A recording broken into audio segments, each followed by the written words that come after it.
Back to One is sponsored by Utopia, distributor of We're All Going to the World's Fair. A quiet teenager becomes obsessed with a creepy online role-playing game as fantasy and reality begin to blur.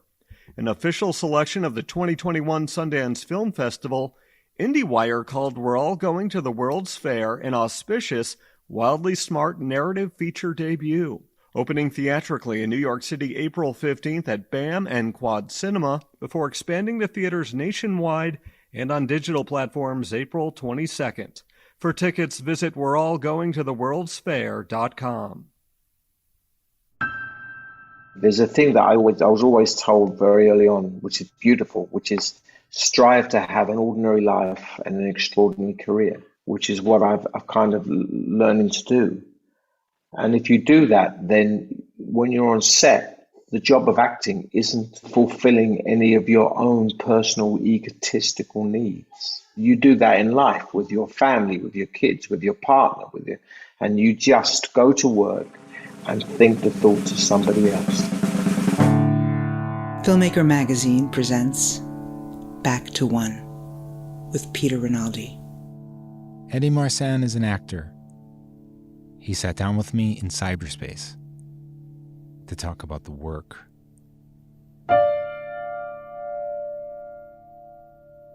Is there a typical way you like to begin your preparation process for a role when you have a new character? Is there an initial step that you typically take? There's two things that happen, really. And sometimes one happens before the other or vice versa. But what I do is, actually, no, the first thing that happens is I read the script dozens of times and I try to work out what the character wants to achieve, what the character thinks will make them happy. And because that's my kind of northern star for the whole project, in a sense.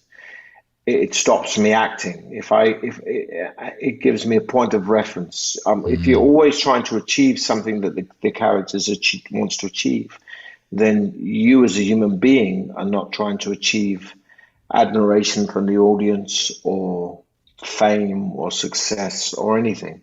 You're not trying to be clever. You're trying to. When people say be honest in action, I never really understood what being honest meant, until someone explained to me that what being honest really means is just try to achieve what they're trying to achieve. So try to work that out, first of all. And then as I've got older, I've realized very early on, work out what the function of the character is within the piece that you're doing. There is always a function. This character is always designed to do something. And once you find out what that function is, then hide the function. Make it look like it's not a function, but know within your heart what the function is. And those two things, I think, have kept me in good stead. They've kept me, in the sense that they've kept me humble, because if I understand what the function of the character is, then in a sense I'm serving the writing and the directing. And if I'm trying to achieve what the character is achieving, then I'm not trying to achieve Eddie's own egotistical purposes. Yes. You know what I find interesting about that, Eddie? This will parlay into talking about Mike Leigh. But working for Mike Leigh, of course, you don't know what your purpose is in the story. And so and him being I'm assuming such a formidable influence on you, and for you to have something that's different from his kind of preparation that would be necessary that you now use. Tell me about that. Well, within Mike Leigh, you do know your character's the purpose the character has, which means what the character wants to achieve, what the character thinks will make them happy. Right. You don't know your function as the character because you don't know what the wider story is. And in a sense, that's like life, because human beings are prejudicial beings. Yes. When you were ready to have an interview with me today, you had in your mind what this interview would be like, and this is nothing like you thought it would be. So we prejudge situations all the time. It's a survival instinct.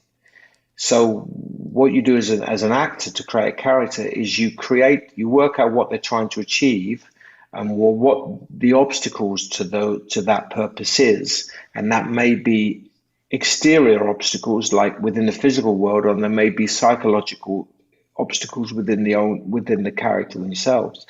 And so what that does is it helps you to create a prejudicial strain of thought about each situation. So when a character walks into a room, you know what the character expects to be in that room. It's never what that character is going to experience, but you know what it's going to expect. What Mike Leigh does so brilliantly is he keeps you in ignorance. So you have nothing but prejudice. As a character, you have nothing but prejudice. And then your prejudice comes up against somebody else's prejudice, and that's what creates the drama, in a sense. And that's why it's very hard as an actor to kind of take credit for it, because in reality, the ignorance is almost 50% of the character. You don't know what's going to happen. Yes. And Mike does that for you, in a sense. And what I've learned as an actor since working with Mike is that you have to create their preconceived reality, what they think is going to happen. And it's like digging a hole. You dig a hole and then you sit in it and let whatever happens and let it surprise you. Does that make sense? I actually wrote down that exact thing. You have to dig a hole and sit in it. I heard you talk about that, but I don't understand, because Mike Leigh said that to you, right? It's almost like you have to do that, dig a hole and then sit in it. But I don't it sounds very passive. No, it's not passive. It's not because the hole that you're sitting in is the preconceived ideas of the character and the purposes of the character. That's and the hole. Yeah. The psychological, that's the whole. So you're not like a fish in a science lab that people just poke and then you react. Yeah. Some actors behave like that's not what a character is. What a character is a purpose, psychological obstacles. They have an idea of who they think they are. They have an idea of what they think the world is. They have an idea of what they think people is. They may think that people reject them, they're unlovable. They may think that if they're not president of the United States, then they're nothing. They may be all these things, and that is the character. That you create that's the shovel that you dig with. Yeah. You create those prejudices and then just sit there and then listen. Yes. But listen with prejudice, in a sense. Yes. You know what I mean? Yes.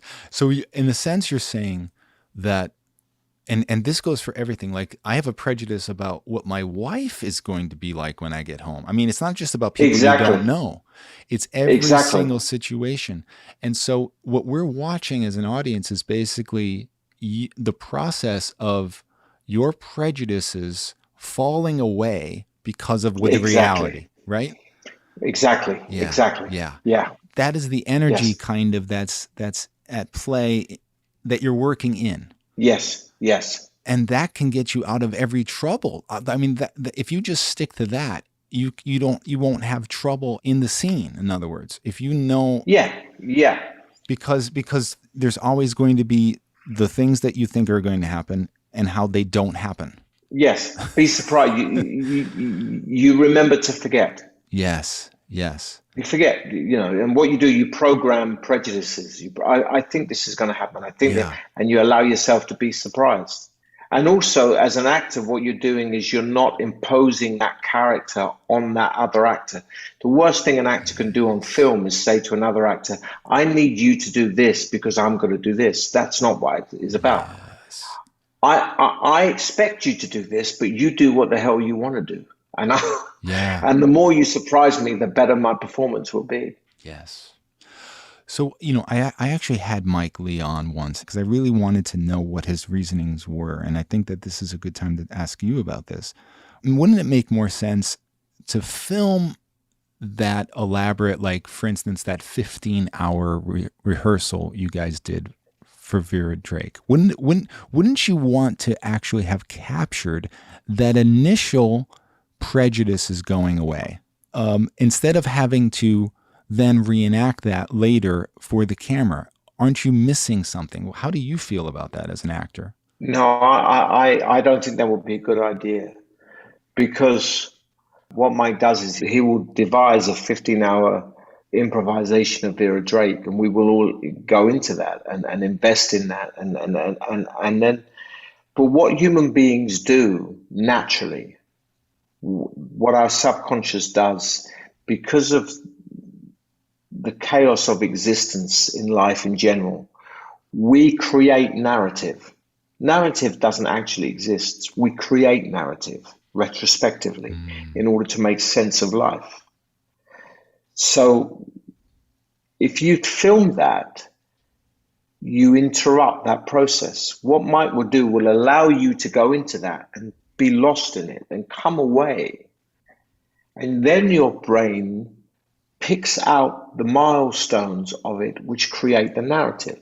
So you can't shoot a movie for a 15-hour movie.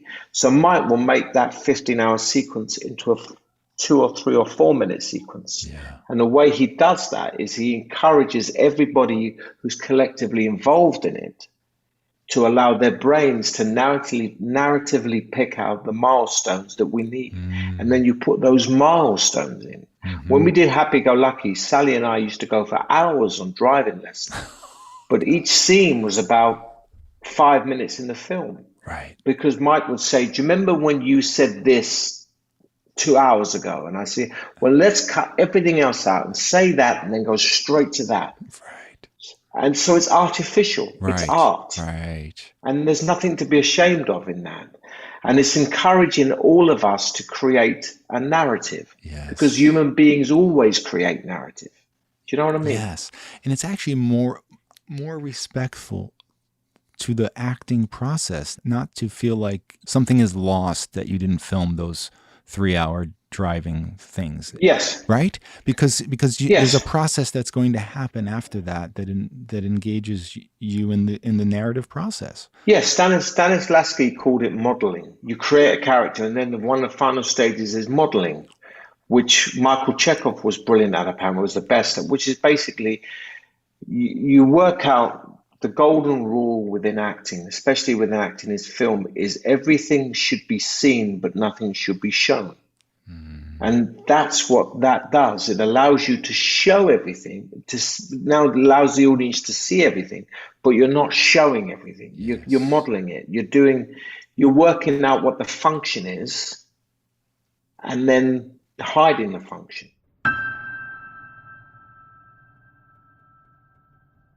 It seems like another person that was formative for you, that you learned a lot from, that you talk about, is just being around Jim Broadbent for a lot of that shoot. I think it was the Gangs of New York. Yes. Tell me some of the things you picked up from him. Well, my first day on set, I knew I was going to do a Scorsese movie, and I was so nervous. And the first day on set, they said, go and have lunch with Jim Broadbent because you're doing all your scenes with him. And I sat down and I had lunch with him, and I never left his side. 9 months. I don't know whether that pissed him off or not, but we became great friends, actually. And what I learned from him was Jim doesn't talk about the acting process. And he won't tell me how he creates a character, although I'd watch him and see how he's very courageous and brave actor in that he will take a leap. He's a very unvain actor. There's no vanity in him at all. So he will take a leap and do it. But what I learned most from Jim, because of my own nerves and my own anxiety about whether I was with imposter syndrome, there I am, I'm on a set with Martin Scorsese, do I deserve to be here? And what I would have learned from Jim, who I knew must have been going through similar thoughts, was to keep your powder dry, was to be able to do this even when all those thoughts are going on. What I think there's a famous saying that An amateur is someone who can't do it even when they want to do it. And a professional is somebody who can do it even when they don't want to do it. And that's what Jim was to me. I learned from him, and the way that he treated the people on crew and the way that he kept calm and was self-effacing, and the way that he would all constantly rehearse and constantly work at things. And he made sure that it wasn't about him. Jim Broadbent was never about Jim Broadbent. And that was beautiful to watch for a young actor. Yeah. You know, I could have been with someone who was a real egomaniac. And I could have gone that way. And I learned from him not to go that way. And that's what I learned from him. Do you still do recordings in your preparation? I didn't quite understand what this was. Tell me about them. How does that help? And what is that? Well, I'm not, I don't know whether, I've never been diagnosed, so I don't know whether I have a condition, but my learning is visual and audio more than reading. I read a hell of a lot, but I get great stimulation from audio and visual. And when you work with Mike Leigh, for instance, you will create a character. He will say to you, where did this character go to school? And then you'd have to go and you'd find a map and you say they went there. And he said, okay, go there and find a school. And that's where he went to school. So you'd go there and find a school. And then you go, where did they have their first kiss? There. Where was their first job? There. Where did they live when they were born? But where did they move to? Okay, they moved to the other side of the track. So let's go there. And you'd create all these places. And what I would do, because I couldn't go to all these places all the time, I would take photographs of them and then create a narration of myself.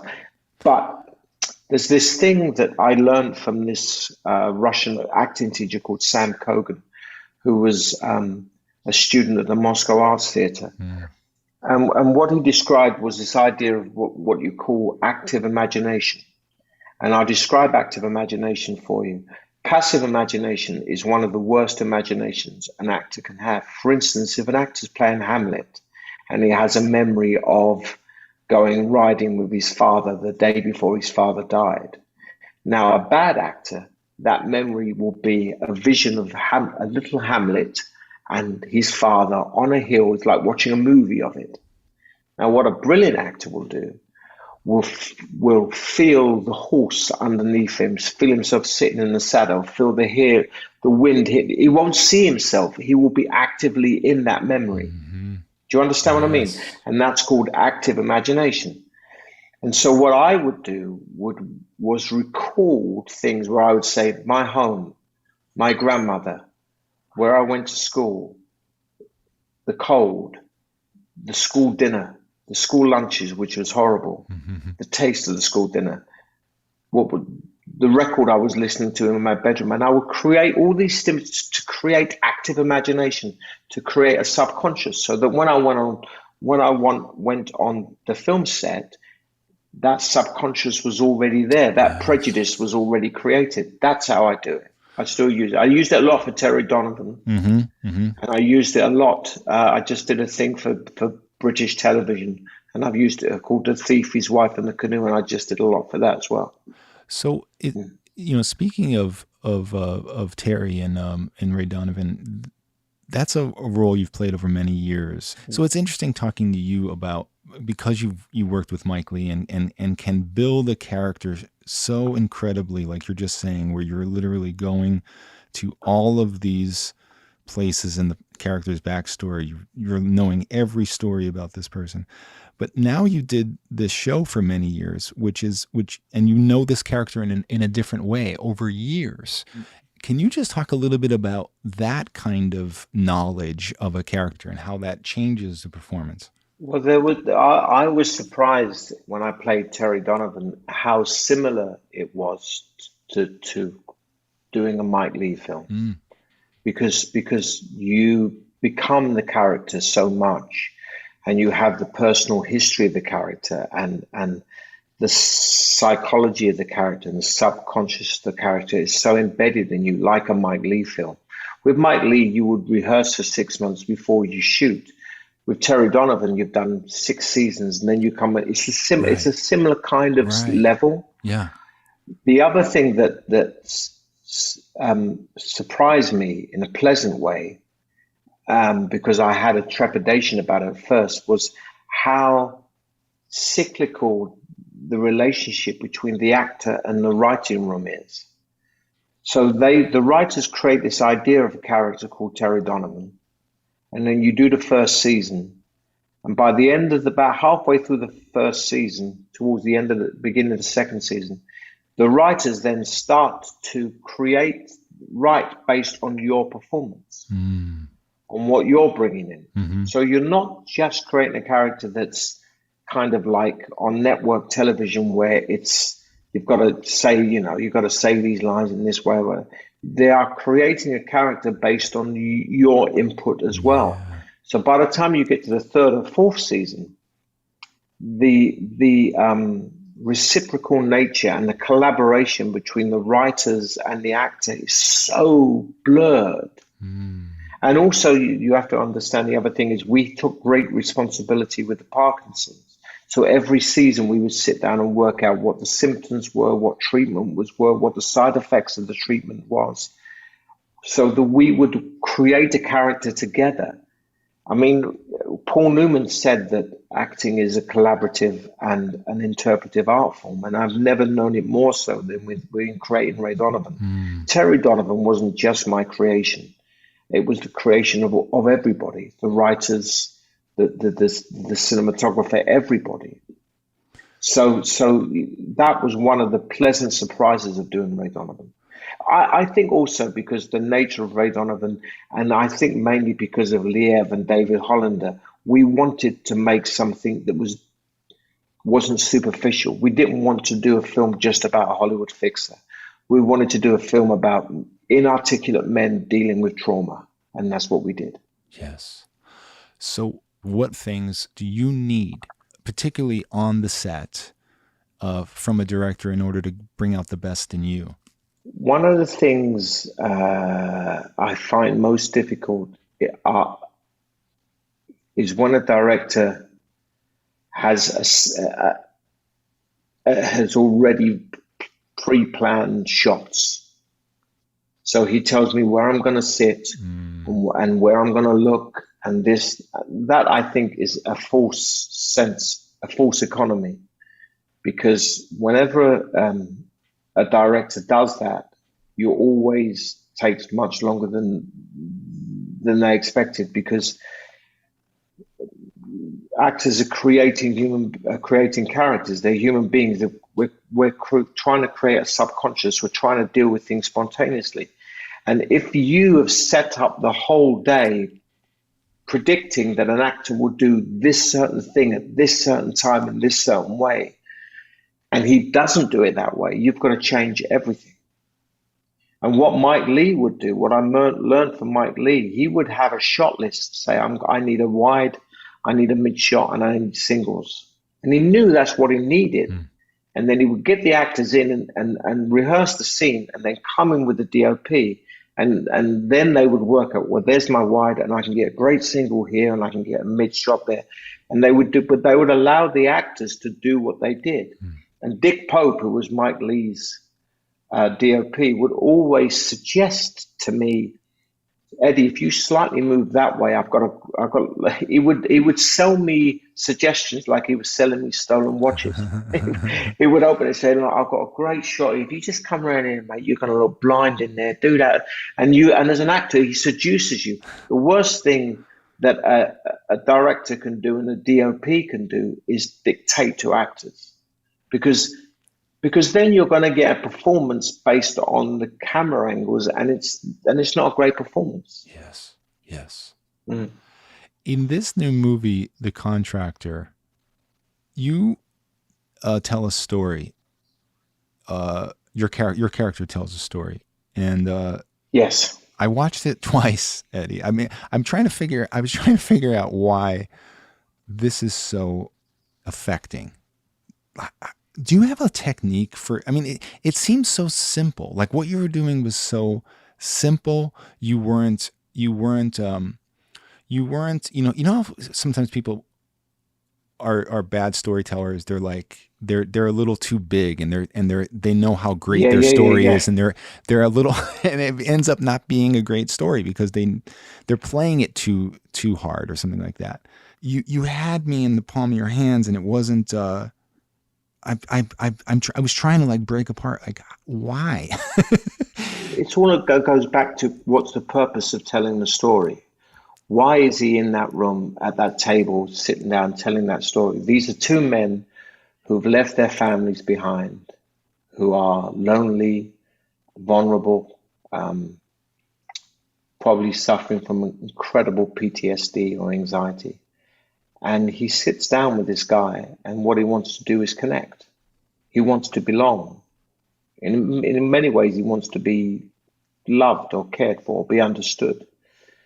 And when you have a purpose, like I want this person to understand me, then tell a story, the story is understood. Mm, If your purpose is I want to impress the audience, I want to get an Oscar, yeah. or I want to get part in a Marvel franchise, then and when you tell that story, you miss things. Yeah. But if you tune into the character's purpose, which Virgil's purpose was for Chris's character to listen and understand, and for them to connect, then that makes the story is the means by which they connect. So therefore, the story is simple and clear and has purpose, and that's it really. Then let go, dig the hole and sit in it. On take 3 and 4, though, right? Yeah. Everyone's hungry. They want to go to lunch.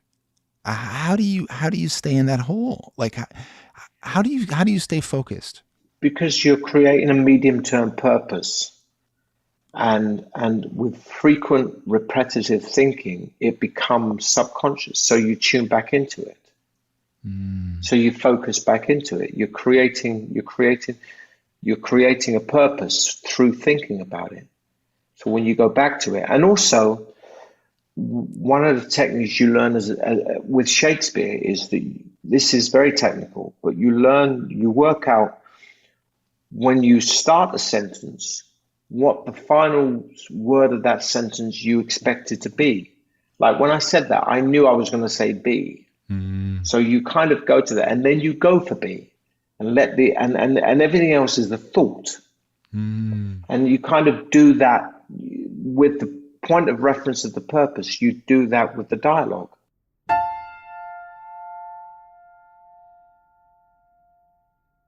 I'm assuming you think it's important to keep improving as an actor. I'm not sure I would have that assumption if I was talking to like a brain surgeon, right? Or someone who has done 400, foot surgeries. They kind of figured it out. They know how to do it. But this is different. I've never talked to an actor who said, I got it worked out now. And I know how to do this, and I'm just going to keep doing it. It's always about improving. So, but then my question is to you then, how exactly do you go about improving? I think you get to the stage where you just have more and more character thoughts and less egotistical thoughts.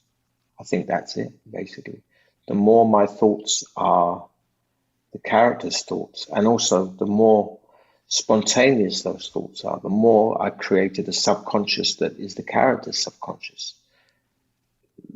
The more I've tempered my own egotistical desires on set, and I have as many egotistical desires. I'd love to win an Oscar. I'd love to become a massive movie star and earn millions, but I have to temper that and create a character.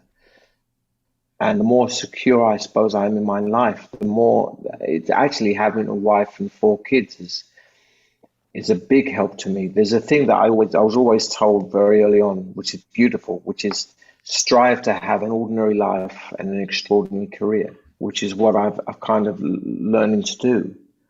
And if you do that, then when you're on set, the job of acting isn't fulfilling any of your own personal egotistical needs. You do that in life with your family, with your kids, with your partner, and you just go to work and think the thoughts of somebody else. And that's and the more I can think the thoughts of the character I'm playing rather than my own thoughts, the better I am as an actor. Eddie Marsan, thank you so much. Thank you. I love that. It was a lovely chat. Back to One is a production of Filmmaker Magazine, which is a publication of The Gotham, formerly IFP. Listen to back episodes of this podcast at filmmakermagazine.com or wherever you get your podcasts.